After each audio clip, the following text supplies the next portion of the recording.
Before we go on, Omosh Kane has says, he's nailed it. He says, if Chapter 6 were to be applied, we would have no one to elect. Agree or disagree? It depends on what you talk about application of Chapter 6. I think people assume that Chapter 6 sits in a vacuum. You know, Chapter 6 is just one chapter in the very long Constitution. So if you read the Constitution in its entirety, you see the value of Chapter 6. If you read Chapter 6 without any other chapter, then of course you say its application, you know, it doesn't make sense, it has failed.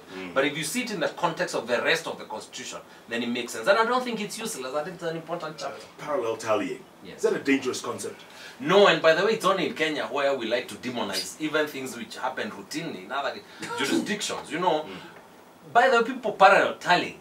I do not know any political party that does not carry out parallel tallying.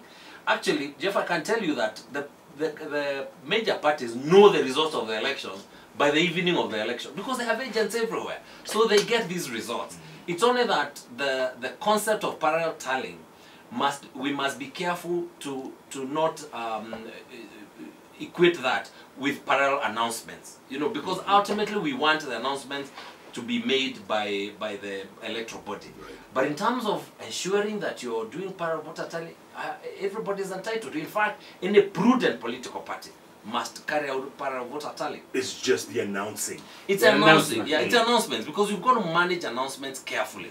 The way that announcements were made in 2007 is part, if you read the Kriegler report, part of the problem was actually the way the process of announcement was done, where some TV stations that announced winners very early on. Right. And so in the psyche of most people, you know, the election had already been determined, and it's very difficult to pull the voters away from that. And for us, the media, it's going to be very crucial, isn't it? The way we report, the way we take part in this exercise. It is, because ultimately people still have significant faith in the media, with all its defects and defaults.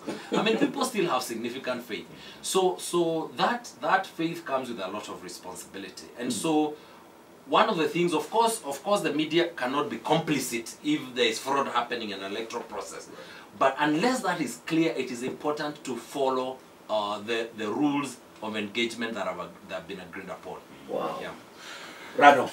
You know, it would have been possible to have a runoff in 2013 because you had a third strong candidate in Musalia Mudavadi, which means that candidate, depending on how well they did, could have taken away the possibility of the 50% plus. If Musalia Mudavadi had won instead of 450, 600,000, we would have had a runoff.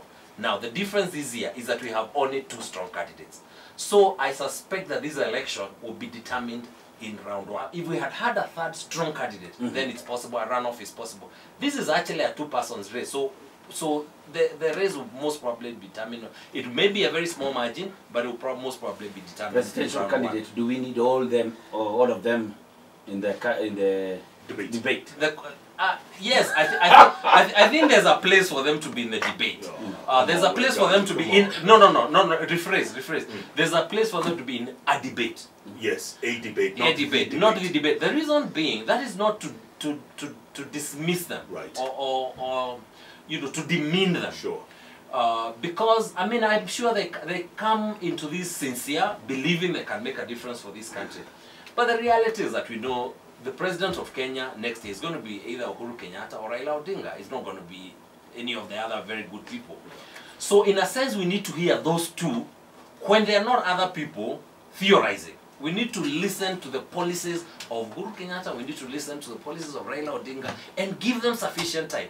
If you have 12 people, that becomes a seminar and a workshop. You know, you really can't have anybody expressing something that is serious. And so I would say, let us have a debate by the independent candidates, not by the other candidates, and then let's have a debate by the two. And that happens, by the way, in other places. You know, you allow those who have a reasonable chance of winning to articulate their policies, to articulate themselves, but you also give the others an opportunity to also articulate their policy positions, because what they might do is that they may bring to the fore certain discussions that these other two may not be comfortable to discuss.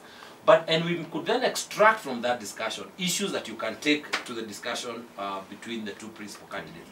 But in my own view, if you are to put all of them together, it may provide sufficient entertainment, But in terms of ensuring that we are getting the gem that we need from a real debate, I think it will be unfortunate. And also, the reality is that the debate is not where you're going to get votes. You know, because some people think this is a time to introduce yourself to the country. If you have not introduced yourself sufficiently to this country right now, that debate is not what is going to rescue you. So we must also be careful that we don't turn this into theater, which may be good for entertainment, but it doesn't meet the aims of the debate, which is to articulate policies, for us to question those policies, for us to hold you accountable to the promises you make on the podium. So I would suggest, yes, let's have a debate, but separate them. Yeah. The real election will be in 2022. The legacy of Kenyatta, the legacy of Odinga, that will have been come and gone. The real one will be 22. That's true. And the predictability of an election is going to continue decreasing, you know. And I suspect that in 2022 we'll have several strong candidates. The reason also being that if you look at the history of this country, for you to be a credible presidential candidate, you needed to be amongst a certain caliber of people. You know, you need to be part of the political system and to have been accepted or rejected by that system so that you stood out. And that's why we've only had the Kenyattas. People like William Ruto are an aberration because they've come from nowhere. But if you look at everybody else, whether it's Kibaki, whether it's Moi, they were part of a certain club. With devolution now, you're actually starting to have other people who are actually showing off their capacity and getting a national profile and getting a national acceptance. Those people, some of those will actually be offering themselves as credible candidates in 2022. And many of them will actually be offering themselves on the basis of a platform of their competence and their history and their ability to deliver. That means that in 2022 and going thereafter, the conversation about election, which has been defined very, very strongly along ethnic and other lines, is actually going to keep diminishing. It won't go completely, but it will keep diminishing. So 2022 is going to be a very different election from the ones that we have had. Absolutely. Closing thoughts, come on. We are going to have a challenge this election. And the challenge is that with all its very good intentions, the IBC has significant challenges in terms of its capacity and infrastructure to develop, to deliver a good, a credible election. Not credible in the sense that it will be rigged, but credible in terms of institutional and infrastructural competencies. Which means that at this point, one of the things that we need to be doing, to investing in, whether that is the media or that's everybody else, in ensuring that we are giving as much the benefit of the doubt to the Commission to create a credible enough institution, and they have a corresponding duty also to be credible, so that when things go wrong in August, because things will go wrong, that the Commission can still call us back together as a nation and we can listen to them. And we will not assume that they are pushing a particular agenda, but that things have gone wrong because things go wrong. If we're talking today, we still don't have a tender for ballot as we speak this morning. We are 70 days before an election. We have challenges about ICT. I noticed we sacked the ICT director last week. We have challenges in terms of the register. The audit of the register is going on 2 months before an election. That tells you that we're going to have problems. So the question that we should be asking ourselves, how do we ensure that even when those problems arise, as a country, we're still able to accept the result if generally they reflect where our choices are?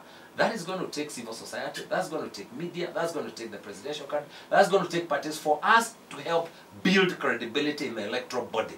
The electoral body has a corresponding duty to also be credible. That is more important than assuming that everything will go right on August 8th. We are going to have problems in that, in terms of the infrastructure. But it's important that we have an election that we can live with after 2017. Absolutely. Wow. Ganju, it's been a great pleasure talking to you as always. Asante. Let's keep talking between now and August. It was great having you here on a Monday morning.